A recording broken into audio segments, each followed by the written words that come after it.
So for our next little task here, we're going to be doing a weighted average of training scores. So we're actually going to have multiple cells that need to have absolute cell referencing. So we're going to come down here to E17. And so what we're going to do is take the value in B24, which is our training weight. So we're going to multiply it by B17. We're going to take the value down here, which is another weight for electrical. Multiply that by the electrical percent. And we're going to take the weight for carpentry and multiply it by the carpentry percentage. Okay. And because these are only in one cell, we are going to have to make those cell references absolute to copy them down. So we'll start this with just regular referencing. So we'll click on the weight, and then we're going to do the asterisk, and we'll click on the value. Okay, so it's going to multiply those. And then we're going to add that to this weight multiplied by this value. And we're going to add that to this weight multiplied by this value, which I'm probably going to have to type because I don't have a method of clicking on it. So that's going to be D17. Okay, so I'm going to press enter. And as before, if I were to copy this with the fill, I have all sorts of problems because my weighted percentages are only in these cells. Okay, they aren't in the rows below.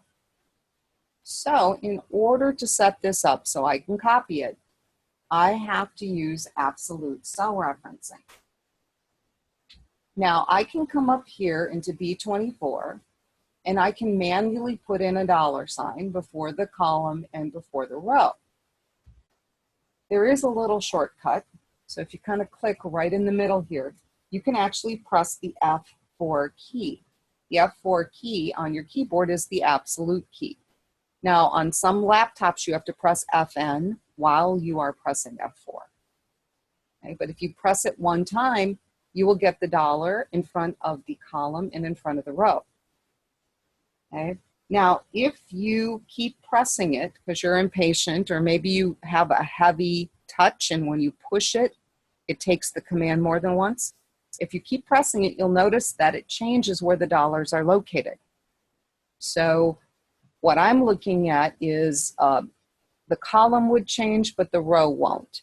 Whatever the $ is in front of, that is what remains stationary. If I press it again, now the column won't change because the $ is in front of the B, but the row would change. I press it again and it takes the $ completely out. So you can cycle through this. The first time it puts $ in front of both. The second time, the $ is only in front of the row. Third time, $ in front of your column. Fourth time, you go back to relative.